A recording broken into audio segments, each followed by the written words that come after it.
Hey guys, and welcome to another episode of UA Eats. I'm UA, and in this video, we're going to be reviewing a Canadian steak chain called The Keg. Now, The Keg is a really well-reviewed Canadian steak chain, and most locations have pretty good reviews. So they have many locations, and we start out the video reviewing one of their standard locations, but then later on, we decide to review a special location in Toronto called the Keg Mansion. Now, the Keg Mansion was opened in a historical mansion in Toronto, and a lot of people say that it's haunted, so enjoy the video. Hey guys, and welcome to another episode of UA Eats. I'm UA, and I've just landed, again, in a foreign country. Well, not that Canada is that foreign, but now I'm back in Canada again. I'm in Toronto again. Yeah, it's great to be back here. When I was here in the fall, it definitely looked a lot more reddish orange. Now it looks, a little bit different. Looking out the plane, it definitely looks a little bit more white, a little bit more chilly. But that's okay, that's to be expected around this time of year in our neighbor to the north. We are here again, it's great to be back. I really enjoyed myself here in Toronto during my last trip. We are here to review some spots that we didn't get to do last time. It was a short but a bit of a bumpy flight, and it really worked up an appetite for me, especially since I woke up pretty early and I didn't really get to eat much for breakfast, just a little bit of oatmeal. So, I really want like a lot of protein, like a nice hearty meal, so we're gonna go with steak. Last time we reviewed like the most iconic one, probably Barbarian Steakhouse, but the most famous one, like the most well-known and ubiquitous one, is a chain called The Keg, and I hear great things about this Canadian steakhouse chain, The Keg. Like, it's supposed to be really excellent, and I really wanted to review it last time, but it just didn't work out. I decided to prioritize Jacobs & Company instead, which hopefully was the right call, but I did walk past it, so you know what? We just landed in Toronto, and we're not gonna miss it this time, so let's check out The Keg. Luckily, I'm not dressed really fancy, I'm dressed for travel, but they're a steakhouse that prides itself on like a casual vibe, I think is my understanding. Like, I even called them to confirm, and they said, no dress code needed, hoodie is totally fine, so let's go eat, can't wait.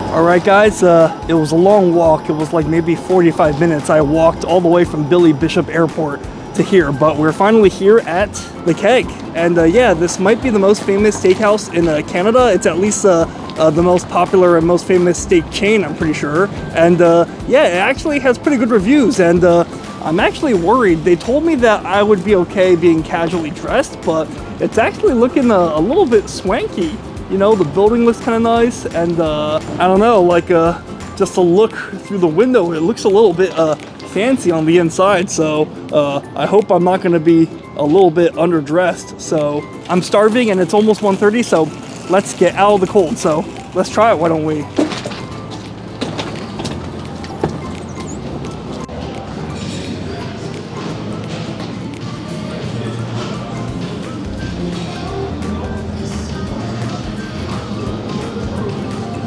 Alright guys, so we are now finally inside of The Keg, and yeah, it was a long walk, but it was worth it to come here, and it's kind of interesting on the inside. I mean, it's definitely really nice on the inside, but the vibe though is super casual. When they said that this was a casual steakhouse, I was expecting more, like an American chain restaurant, like kind of like Chili's or Applebee's or something, that vibe, but no, it's still very much like a steakhouse setting on the inside, which is nice, but it definitely looks casual. I mean, I don't see anyone dressed up. I see people in like, well, there's some people dressed up, but most people are in like t-shirts and hoodies and sweaters and stuff, so yeah, I like that, nice and casual. Although I think I'm gonna at least lose the hat, even though it doesn't seem like they'll mind. It does seem kind of nice on the inside, and I don't want Canadian Tony Soprano to mad dog me later, but let's take a look at the menu. And we're seated here at like kind of like this bar countertop area. They do have regular tables, but it might look better in my camera, but that angle might show you more that the regular tables don't really have good lighting. So, or actually that one has good lighting, but that one's actually reserved. If you can see, you probably can't see the little placard. Other tables though are not really well lit, so lighting tends to be really important to videos. So they have a nice lamp here actually for their bar seating, so I don't mind sitting here. But, well, not bar seating specifically, I mean back there's the bar. This is kind of like a countertop by the bar, like between the dining room and the bar. So yeah, let's just take it from the top. Just gonna show you everything that they got here. You know, they got all their standard appetizers there, French onion soup, seafoods, shrimp cocktails and whatnot, calamari and wings, and then yeah, the salads. So far this all looks not really unconventional for a steakhouse, except maybe like the Santa Fe chicken salad and the Baja steak. Those are a little bit, you know, interesting southwestern flair, it seems like, here in the Northeast, here in Canada. But the Keg is a steakhouse, and we got to zero in on their steak here, as well as their prime rib, which I hear great things about their prime rib. So, and what's kind of great about this place too is, at least for lunch, it looks like their steaks come with a side, come with a baked potato or fries, and they're also kind to let you know the calorie count here, or a Caesar salad, so that all looks pretty good. Obviously the Caesar salad being the lowest calorie one of them all. I wonder if they have more steaks on the menu when it's not lunchtime, maybe for dinner time. But spoiler alert, I was gonna save this as a surprise, but I can't wait. I can't hold it in. We're actually gonna check out another Keg location, a really cool one, for dinner. So whatever we don't try here, we can try for dinner. So for dinner, we may be able to see if they have different steaks, but right now they have a lot of standard ones, but they do not have ribeye, it looks like. They have New York strip loin, you know, back home called just New York strip, or sometimes in New York City called a New York sirloin. And I'm gonna clarify this for you guys once and for all. I saw some of the comments and you guys were really complaining that in the Peter Luger video and in like Gallagher, sometimes I called the steak, like the part of the porterhouse that was New York strip, sometimes I called that part sirloin, and you guys in the comments were like, oh, how does he not know that that's a New York strip? Oh, what kind of steak expert is he? Just gonna clarify for you guys who are not from New York. In New York, sometimes they call the New York strip a New York sirloin. So, all right, clarified for you guys. Yeah, they got New York strip, they got filet mignon, top sirloin, only 6 ounces, but I don't usually get prime rib, and I hear great things about their prime rib. Like, I hear that the prime rib is one of the most famous and popular menu items here. So maybe we'll do the prime rib for lunch, because if we don't like it, it will be a smaller portion at least. So 10 ounces, 41 bucks. That's actually not bad, considering that it also comes with a side. I mean, keep in mind also that for my American audience, keep in mind that this is Canadian dollars. So take about like 70% of that. So 41 bucks, that's 30 bucks American, something like that. Really cheap, considering that it comes with a side, like not just the steak on itself. And it looks like they offer more grilling temperatures too. It looks like they offer Chicago style steak, charred, cooked to order, as well as medium well done, medium rare, medium, but they got blue steak here. So not just rare steak, they got blue rare. To anyone not familiar, you don't often see blue steak in America, and Canada I'm not so sure, but I guess they have it at the Keg at least. But in Europe, blue steak is pretty popular because some people like not just a rare steak, they like it to be really rare, like almost raw, like as Gordon Ramsay would say, it's still mooing. Rare to find that in America at least, no pun intended. But interesting that that's a thing in Canada. I think it being called blue steak probably dates to when, probably comes from when people thought blood was blue because your veins are blue. I'm guessing that's what that comes from, that name. And then just gonna quickly show you what else they have, like some of their sandwiches, burgers, and you know, chicken sandwiches, and things like that. Other items as well. But I think we're ready to order. Let's not dilly-dally. So I think I'm ready. For sure. What are we thinking? Sure. I'm gonna go with the this prime rib lunch special. That's coming off the roast at medium rare. Is that okay? That sounds perfect. 10, 14, or 18 ounce? 10 ounce lunch menu one. Absolutely. Okay. Sounds good. And then for my side, I'll do Caesar salad. Do you have any food allergies? Shellfish. Shellfish, sounds good. So I will let a manager in the kitchen know about that. Anything that comes to the table, we'll make sure there's no cross-contamination, okay? Sounds good. Sounds good. Thank you. I'll throw it in. I'll hold on to this. Thank you. Before we get our food, I'll just quickly show you their drink menu. Yeah, a lot of you guys like it when I show you the drinks you have, because even though I don't drink, you guys would like to see what they have. So panning through this real quick, I am tempted to try the Keg Old Fashioned. Maybe at dinner, we'll see. Maybe this can be a special occasion. Wines by the glass, all sorts of spirits and whiskeys and whatnot. And oh, they do have ciders, actually. Shoot. Do they have my favorite English cider, Strongbow? They do! Shoot, they do have a Strongbow. Maybe we'll get that for dinner. If we do get one, cheers to you. Cheers to UA. Oh, excuse me. You mind if I get a Strongbow? Absolutely, I'll bring it right out. Do you want ice in your glass? No thanks. Nope, sounds good. Thank you. You know, it's not often I see Strongbow on a menu, so when I see it, I always get it. All right, we got our Strongbow, and they just poured it for us right in front of us. Really nice of them. This is my favorite alcoholic beverage. When I do drink, I am partial to this because I used to drink this from time to time in British pubs when I was living in the UK briefly, and I really, really enjoyed this. Like, it's probably the best cider. Oh yes, go ahead. Thank you. Everything is totally okay for you. Excellent. But anyways, let's take a swig of this. I love how balanced this cider is. I hate how American ciders are so bitingly sweet. Like, they're more like apple juice than cider. All right, it's like I'm back in England.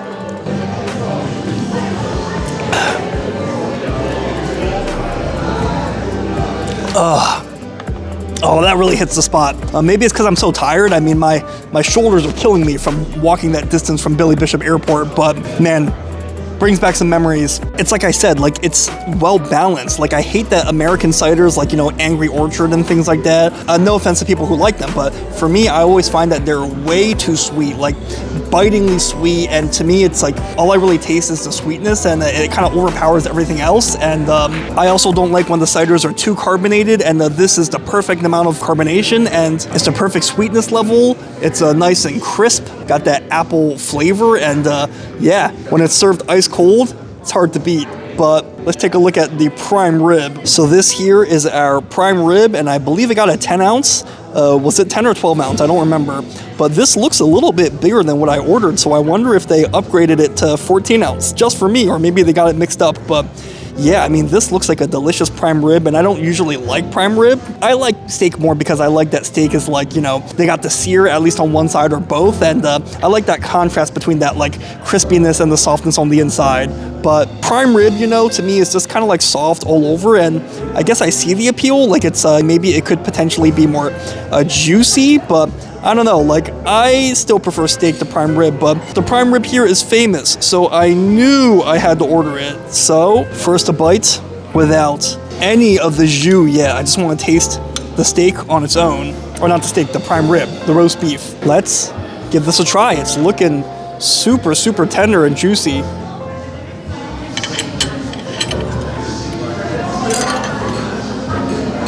Let's try the jus though. And the horseradish. Okay, smear some of this horseradish on this guy. Jus, rib cap, horseradish, and more jus. All right.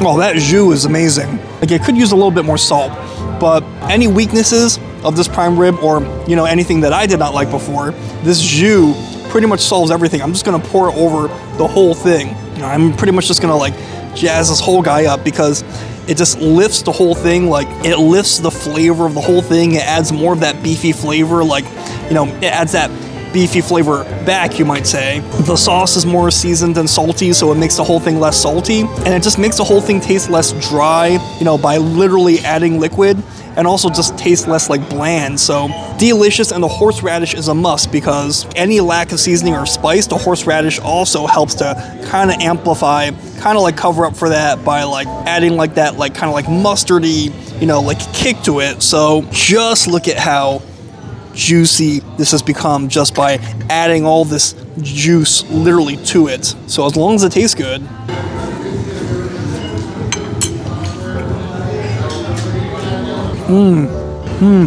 Not bad.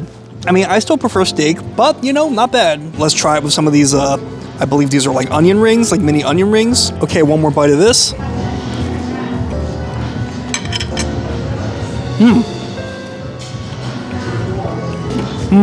Actually, those onion rings really provide an additional kick. Wow, they really thought of everything, didn't they? I mean, the onion rings provide that crunch. Like I said, the crunch that does not exist from the steak, the onion rings fill in the gap there. And while they are kind of hard to get on like a forkful, they do serve the purpose of the crunch, and they make the whole thing more pleasant. And I don't even like prime rib, and I'm kind of digging this, you know, after combining everything onto it, like all the extra fixings. So this is awesome. This is gonna be a great bite.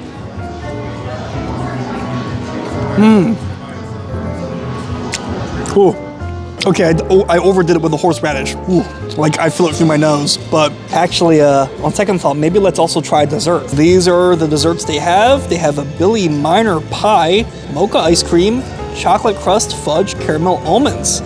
That sounds delicious. Cheesecake, chocolate cake, creme brulee all sound good too. I'm thinking either a creme brulee or maybe we'll try this Billy Miner pie. So one or the other. So is this Billy Miner pie pretty popular? It's our most popular thing. Okay. We'll come here just for that. All right, let's do that. Billy Miner pie. Thank you. Sounds like I made the right call. Wow, guys, and the pie has arrived and it's humongous. Let me show you. Just look at how humongous this pie is. I mean, look at the drink, look at my hand, and look at this pie. I mean, look, I'll even put this a menu next to it and you'll see. Just look at how huge this pie is. It's humongous, and the server actually told me, believe it or not, this is one of the lower calorie desserts, which is crazy. So he said some people come in just for this pie. So let's dig in. I mean, it looks amazing. It looks huge too. Ooh, a piece of chocolate on the bottom, I think. There you go. Get everything all in one bite. Cheers, guys.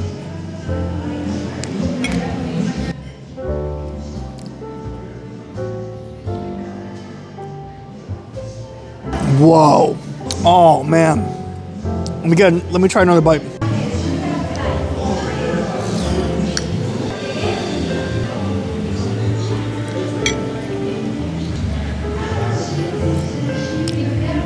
Holy smokes.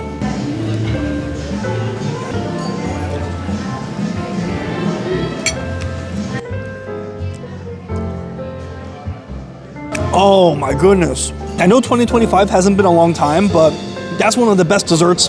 That is the best dessert I've had all year. So this is essentially like an ice cream cake, but it's an ice cream pie. Like it's a pie, not a cake, but it is like the greatest ice cream cake you'll ever have. It's like a combo of ice cream cake and cookie cake. Like it's just so good. I mean, this is all ice cream, like this base. Like it's all ice cream like throughout, and then the bottom is like this like chocolatey like cookie, kind of like this chocolatey crispy cookie layer, and it's not too chocolatey, not too sweet. Like it's perfectly crunchy without being dry. There's extra crunch from the almonds on top. Like the almonds are like let me show you. The almonds are shaved so thin.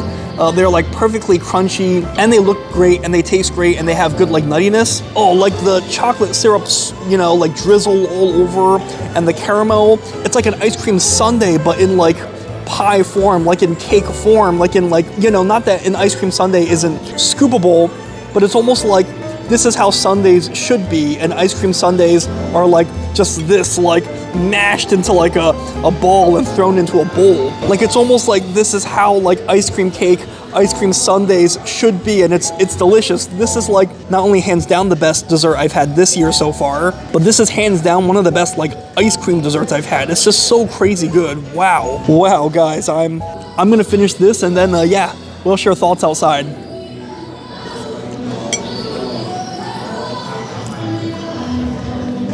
All right, guys, so we're gonna be eating the keg twice back to back, once for lunch and now for dinner. And for dinner, I really wanted to show you guys something really cool, probably the coolest keg location, at least in Toronto. So behind me is the Keg Mansion. Now this is like an almost 200-year-old building. I think this was when this area used to be one of the richest parts of Toronto, and now now I think it's changed hands a few times, but now it's being used as a keg location. This area, now it's relatively commercial and not too residential, but there was once a time when this was like the most bougiest, fanciest residential part of Toronto. And yeah, this Keg Mansion is like a historical remnant of that era. And yeah, it's still quite beautiful. It's got like its 1800s architecture. I'm not really sure, I don't know much about art or architecture. Is this Gothic architecture or something like that, right? But it's almost like kind of interesting, like the right side of the building is kind of more sleek and good looking. The left side kind of has like vine entrapping the whole building, like kind of gives it like a spooky look, like almost like a haunted mansion look. And indeed, there are rumors that the Keg Mansion is haunted to this day. Like there's ghosts who still reside within it. So, ooh, spooky. If this is my last UA Eats video, then you know why. It's because I fell victim to the curse of the Keg Mansion. But anyways, let's get some steak. Hopefully I stand a ghost of a chance inside. All right.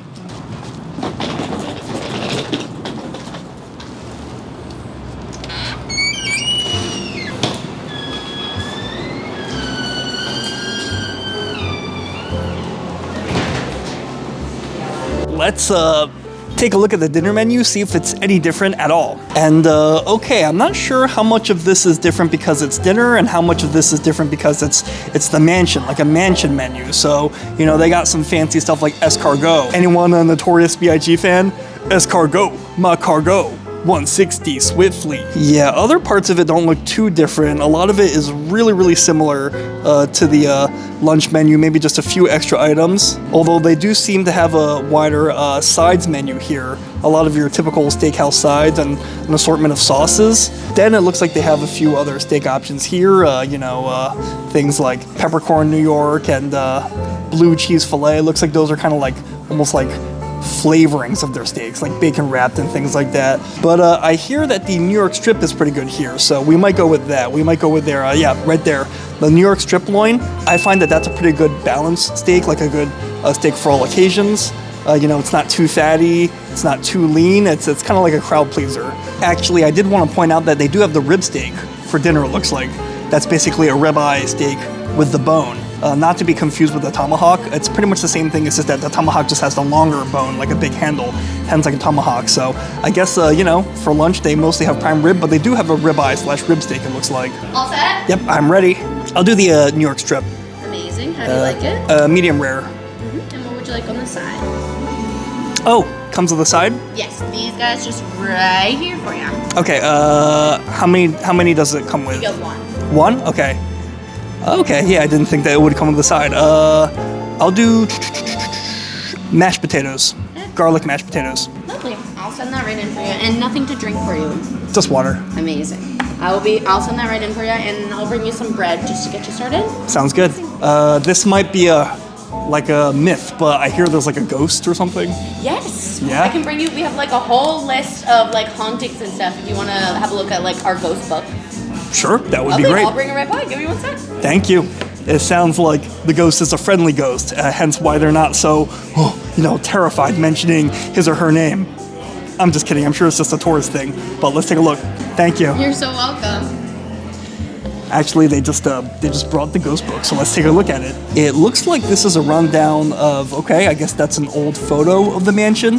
And then I guess this is some information about like former tenants and people that they say are maybe still residing within these walls. You know, they got unfinished business or something, ghosts or something. Or actually, no, I think maybe these might be like, okay, I think these might be accounts of like ghost sightings or something. So, yeah, I'll peruse this later. I think, you know.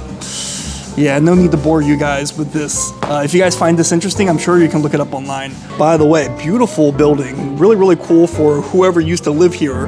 You lucky son of a gun, you know, to live in such a fancy building, such a fancy mansion. Because even as like a steakhouse, this is super fancy. But for this to be someone's house, you lucky son of a gun. All right, the bread dish has arrived, so let's quickly touch upon this. Not too hungry after the big lunch, but let's try the bread regardless, as we always do. So it's warm to the touch. It seems like it's a freshly baked bread. I thought it was cut into halves, but it's actually cut into quarters. And yeah, like this is like as big and generous and fluffy of a bread as I've seen, and as fresh of a bread as I've seen. Hopefully it's a nice crispy crust outside, warm inside. So let's dip it in this warm spreadable butter. Hard to do this with one hand. Ooh. Ooh, and it's hot on the inside. So, dip this guy and let's give it a try.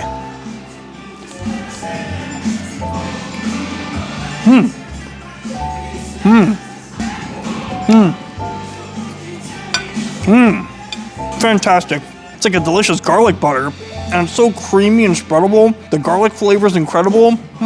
Like maybe I just got lucky, and like maybe, you know, if they're more busy, maybe this bread isn't gonna be as, it's not gonna be as freshly baked and not as piping hot, because this is piping hot. Like it's almost hurting my hand to pick it up because it's so hot, especially on the inside. It's just really, really fluffy on the inside. The outside bread is like a little bit, you know, I wish it were crunchy, but it's, you know, it's a nice crust texture. I really dig it. Like it adds like some firmness to the fluffiness, but the best part is this butter. Like it's so creamy and spreadable. Let me just show you like how smooth this butter is.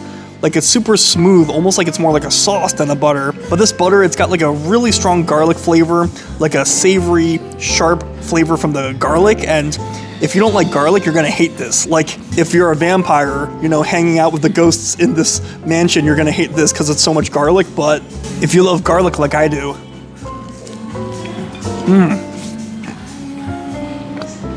it's incredible. All right, guys, and the last item we're gonna review today, the New York strip steak, is here. And yeah, actually, I requested to move to a different spot because I realized that the corner I was in was just really, really dark, but this is much better lighting. And this here is the New York strip steak. Clearly, it is grilled in like a crisscross pattern, and I'm liking those grill marks, and this steak smells great. Like it smells, you know, fresh off the grill. There's that great charred smell in the air, like, you know, like from like a barbecue kind of. But honestly, considering that this steak comes with a side of both vegetables, you know, like green beans and beets there, as well as, you know, the garlic mashed potatoes, honestly, it's a pretty decent deal for what you're getting. So let's see if that grill sears on both sides. Yep, they got grill marks on both sides. And let's just check the doneness real quick. Sliced right into the middle of this guy. Pretty decent cook if you ask me. I think that's, you know, on the border of medium and medium rare. Depending on lighting, it might look different for you. I think that's a medium rare, maybe approaching medium, but let me know what you guys think. Lighting and things like that, you know, how it looks on your screen, you know, your device can affect how the doneness might look. So let's take a bite. Actually, I think we better cut this down to size real quick. Let's try a bite.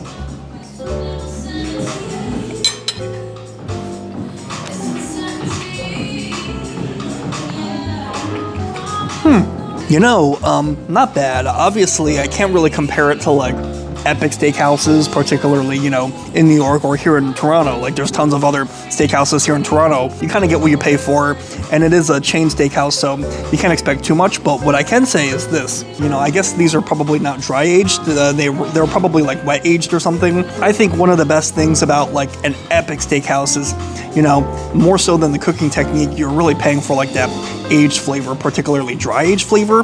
And even if it's not dry aged, like you know, there are ways to make it taste great with wet aging too. Obviously, you know, here at the Keg, they're not going to be doing that at like other places like, you know, Jacob and Company, or I hear Highs is supposed to be pretty good, which I plan to go to on this trip, and all the places that we went to as well in this channel. But other than that, like, I gotta say that the flavor of the beef is wonderful. Like, you get what you pay for, so, you know, obviously you're not gonna be getting like A5 Wagyu or something, but the beef flavor itself tastes great. The preparation is wonderful. Like, they got those charred and thick grill marks on both sides of the steak. You know, get some crunchiness in every bite, and infusing some of that smoky flavor from the grill into the meat. And like I said, you know, you can tell by the grill marks. The grill marks don't just infuse like that, you know, crispy texture. The grill marks also mean that if it's cooked on the grill, it gets some of the flavor from the grill, like some of the smoke from the grill, and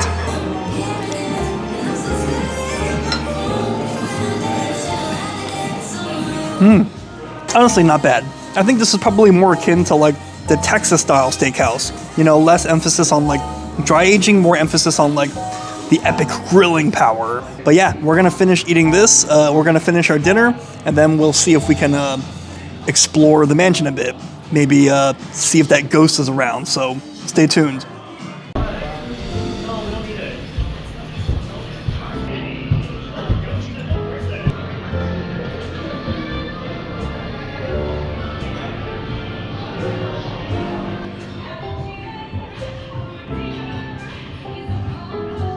All right, guys, we just finished eating at the Keg. In this case, we finished eating at the Keg Mansion, and Oh, actually, the building looks kind of cool at nighttime, right? Now it actually kind of looks a little bit more spooky. Now it definitely looks a little bit more haunted, especially with the snow coming down the way it is. Like the haunted mansion where the Beauty and the Beast captured Belle or something like that. But yeah, definitely kind of cool at nighttime, right? Especially the way they have the lights. But to be honest, I don't know, the whole haunted component of the Keg Mansion, I don't know. I read through the ghost stories and stuff like that. I don't know. If I can be honest, the ghost stories are kind of stupid. Like, you know, they're all stuff like, oh, I was working a late shift and I didn't think anyone was upstairs, but I heard music. It must be a ghost. When, I don't know, it could have just been someone's like radio or smartphone or something. Like maybe you just didn't know someone was in the bathroom, or it was stuff like, oh, I was using the bathroom and I thought I locked the door, but somebody walked in on me. A ghost must have sabotaged me. Or, yeah, see, you hear those footsteps behind me? I didn't notice anyone was behind me, but I also could have said like, oh, I heard footsteps and I thought no one was behind me, but someone was. It was a ghost. Ooh.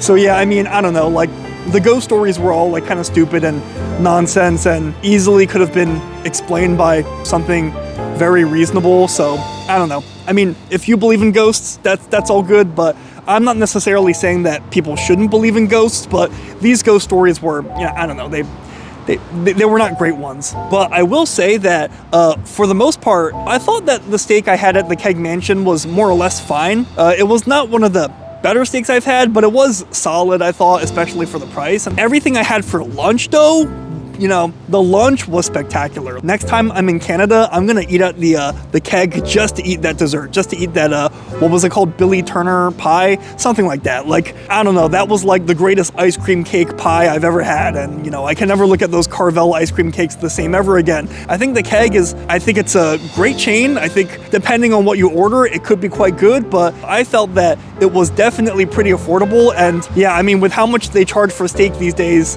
you know, you definitely get good bang for your buck, I think, at the Keg. So yeah, overall, pretty good experience, I would say, at Canada's most famous steak chain. Anyways, guys, let me know what you guys think. You know, if you guys have eaten at the Keg before, you know, if you're Canadian and if you've eaten at the Keg, or if you're not Canadian and you'd be interested in trying the Keg, let me know your thoughts. Let me know what you think in the comments, because great minds eat alike. If you like my vids, like and subscribe. That way you stay up to date whenever I post another video. So until next time, I'll see you later.